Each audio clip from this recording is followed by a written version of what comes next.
I've been thinking a lot lately about this thing I'm calling the performance trap. Okay. You know what I mean? It just feels like so much of modern life, whether it's your job, your Instagram feed, whatever, it's all become this constant low-grade audition.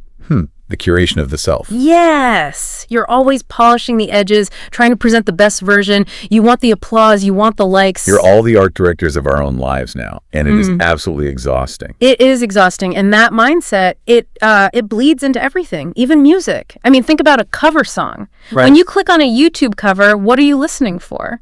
The riffs, the vocal runs, the production, you're judging it. It's an aesthetic critique. Yeah. You're consuming it as entertainment, as art. Exactly. Is it better? Is it worse? Is it viral worthy? But today we are diving into a source that explicitly tells us to stop doing that. We're looking at a video that basically puts up a stop sign and says, do not consume this. It's from an artist named Alexander Ocran, and the title is intense. It really is. She sang it first, but God is still moving. Heis. So Ne Awurade Cindy Thompson. #worship 2026. There is so much packed into just that one title, which I know we'll get to. But the thing that struck me immediately in the notes was the intent. It's so rare for a creator to just strip away the performance label before you even press play. Yeah, and let's go right there because that's the anchor for this whole deep dive. In the description, Alexander writes, and I want to get this exactly right, this is not just a cover, it is a personal altar I have built for the Lord. That phrasing just stopped me in my tracks. Not a cover, but an altar. It sounds poetic, but when you really think about it, those are two completely opposing concepts, aren't they? Wholly opposing. A cover is for an audience. An altar is for who? Well, that's the question. Historically, anthropologically, an altar isn't for an audience at all. It's a site of transaction. Transaction. It's where you bring a sacrifice to commune with the divine. You're not thinking about camera angles or lighting. You're thinking about survival, about connection. And he uses the word built. A personal altar I have built. That implies effort, doesn't it? Sweat. Oh, absolutely. You don't just find an altar. You have to drag the stones. You have to set it up. It feels like he's describing a labor, not a recording session. And that's a crucial distinction. A recording booth is sterile. It's soundproofed. It's designed to capture a perfect output. Right. An altar is messy. It involves fire, sacrifice, blood, tears. By framing this as an altar, he's telling us the audio we're about to hear isn't a performance to critique. It's the byproduct of something else. Yes, the byproduct of a spiritual work he was doing in that moment. Which totally changes how we have to listen to it. If we judge it by, like, American Idol standards, we're completely missing the point. You're looking at the architecture of the stones instead of the fire burning on top of them. Ooh, I love that. And that connects directly back to that title you mentioned. She sang it first, but God is still moving. Yeah, let's unpack that. Because she is Cindy Thompson, right? The original artist of the song Ne Awurade. Correct. A legend in this space. And by saying she sang it first, he's doing something incredibly respectful. He's acknowledging the history. It's like citing your sources. It is. But then comes that little word, but. But God is still moving. That's the pivot. It's a massive pivot. Yeah. He's arguing that while the song is a historical artifact, the spirit behind it isn't. It's not a museum piece. You know how sometimes we treat classic songs like fossils? Like, look at this beautiful thing from 20 years ago. Yeah, totally. He's saying, no, the engine in this car is still running. So he's taking something old, the Cindy Thompson track, and using it to build a new fire. Precisely. Yeah. And that's why the altar distinction is so important. A cover looks back at the original artist. An altar looks up. It looks up at the deity. He's saying, I'm using Cindy's words, but I'm having a right now interaction with God. It's active versus passive. A cover is a replica. An altar is an event. The source notes even call this an encounter.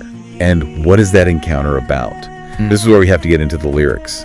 Because if this is an altar, what's he sacrificing on it? The lyrics are in Twy, and this is where the dive gets really profound for me. The core line he keeps coming back to is, So wanimafa mensu hui. It's a hauntingly beautiful phrase. The translation is, without you, I am nothing. And I have to be honest, the first time I read that, my modern self-help brain just recoiled. I'll get that. You know? We're taught self-esteem. I am enough. I am worthy. And to hear someone sing I am nothing with, as he says, every fiber of my being, it feels abrasive. It feels almost dangerous. I understand that reaction completely. In a secular context, I am nothing sounds like depression. It sounds like a total lack of self-worth. Yeah. But we have to go back to the context. The altar. The altar. This isn't about low self-esteem, not at all. It's an ontological statement. Okay, you dropped the O word, ontological. You got to break that down for everyone who didn't major in philosophy. Fair enough. Ontology is just the study of being, of existence, of reality. So when Ocran sings Suwani Mafa Mensui, he's not saying I feel sad without you. He's saying I do not fundamentally exist in a meaningful way without you. Okay, that's big. Think of it like this. A smartphone. If you take the battery out, is it still a smartphone? Physically, yeah, but it doesn't do anything. It's just a piece of glass and metal. It's a paperweight. It's nothing. Yeah. Functionally, it has no life. So the battery isn't just helping the phone. The battery is the condition for the phone to be a phone in the first place. You got it. Ocran is proposing that his relationship with the divine is the electricity. Without it, he might have a body, a voice, a YouTube channel. But he's a paperweight. He's nothing. Wow! That completely changes the feeling of that lyric. It's not, I'm garbage, it's, I am powered by something else. And that's why he says he means it with every fiber of his being. It's a realization of total dependence, which, in a weird way, is incredibly freeing. Freeing? How? I feel like admitting you're nothing would be terrifying. Well, think about that performance trap we started with. If you are the battery, if you have to generate all your own power, all your own worth, all your validation, that is a crushing weight. Oh, man. Yeah. That is burnout city. But if you admit, I am the phone, he is the battery, or, I am the branch, he's the vine, then the pressure is off. You don't have to generate the power. You just have to stay connected. You just have to stay plugged in. Yeah. And the altar is the charging station. Yes, that's the transaction. You bring your nothingness and you exchange it for his everything. That's a perfect segue because everything is the other key word in our source material. And it's tied to this really interesting geography within the song. The notes mention two specific locations, the rock and the valley. Classic imagery. But the way it's used here is very specific to that idea of everything. Okay, so let's map it out. First, obo taintum, the rock. The rock is stability.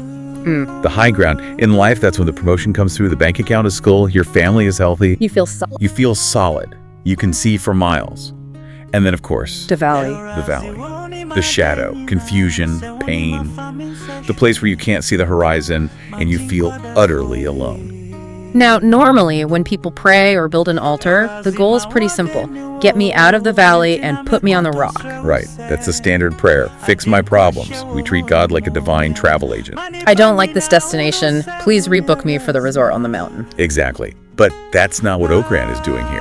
The source note says, whether you are standing on the rock or walking through the valley, let this encounter remind you that he is your everything. That's the synthesis. The everything factor is true in both places. It is. And I would argue, and I think the source implies this, that it's actually harder to remember this on the rock than it is in the valley. Really? Harder on the rock. I would think it's easier to be grateful when things are going well. Grateful. Maybe. But dependent. No. When you're on the rock, when you're standing tall, what's the temptation? To think. I climbed this. I climbed this. I built this. I am stable because I am strong. Yeah. The rock is the most dangerous place for the ego. On the rock, you start to believe you are the battery. That is so true. When I'm winning, I don't usually look for an altar. I look for a mirror. We all do. It's just human nature. And that's why this specific altar, this declaration of without you, I am nothing, is a safety mechanism for the good times. It grounds you. It grounds you. It reminds you, hey, even up here, even with this view, I'm still just the phone. I'm not the electricity. So the altar breaks your pride on the rock. And it creates hope in the valley. Because in the valley, I am nothing turns into a plea. It's I have nothing left, so you have to be everything. It's the bridge. The song title, Ne Awurade, becomes the bridge between success and suffering. The geography changes, but the source, the everything, is constant. And that brings us right back to why he calls this an encounter. He's inviting you, the listener, whether you're on a high or on a low, to step into that same reality. It's really just an invitation to stop performing, isn't it? It is. We talked about social media earlier, and the hashtag on the video is #worship2026. It feels like we're looking at the future, but the message is ancient. It is ancient. Yeah. And I think that hashtag is so interesting because it suggests that no matter how futuristic our lives get with AI, space travel, whatever 2026 brings, The fundamental human soul hasn't changed. We still have egos that need checking. And we still have voids that need filling. We're still phones looking for a charger. And an algorithm can't fix that. A viral video can't fix that. Only an altar can. It's powerful stuff. You know, when we started this deep dive, I really just thought we were analyzing a cool cover of a Cindy Thompson song. But this idea that the intent changes the nature of the thing, it's really stuck with me. It forces you to look at your own work, doesn't it? It does. It really does. Because you can be a mechanic or a teacher or a podcast host, and you can just do a cover. Go through the motions. Hit the notes, get the paycheck. Or you could build an altar. You can do that exact same work with the spirit of dependence, offering it up as something more than just labor. That's the difference between a job and a calling, maybe. Or between performing and really living. I think so. So, as we wrap this up, let's just recap where we've been, because we covered a lot of ground. We started with the distinction between a cover and an altar. One for the audience, one for the divine. One is a replica, one is a fresh fire. Then we looked at the terrifying but also liberating linguistics of Swuni Mafab and Siohui. Without you, I am nothing. Realizing we aren't self-sustaining batteries. And we looked at the map, the rock in the valley, and how that altar is the only thing that keeps us humble on the peaks and hopeful in the pits. It's a holistic way to view your life, really. It integrates everything under one source. So here's where we want to leave you today. We always like to give you something to chew on, something to take with you. We've talked a lot about Alexander Ocran's altar. We've talked about what he put on it. His talent, his ego, his dependence. The question for you is, what about your altar? Yeah. If you had to step off the stage right now, turn off the phone, close the laptop, stop performing for your boss or your friends. If you stripped away all the covers, the things you do to look good, what's left? What is the one thing that, if you took it away, would make you feel like you were truly nothing? Is it your career? Is it a relationship? Or is it something deeper? Identify your rock. Yeah. Identify your valley. And maybe, just maybe, take a page out of Ocran's book and build an altar there. Stop performing, start building. Thanks for diving deep with us today. We'll catch you on the next one.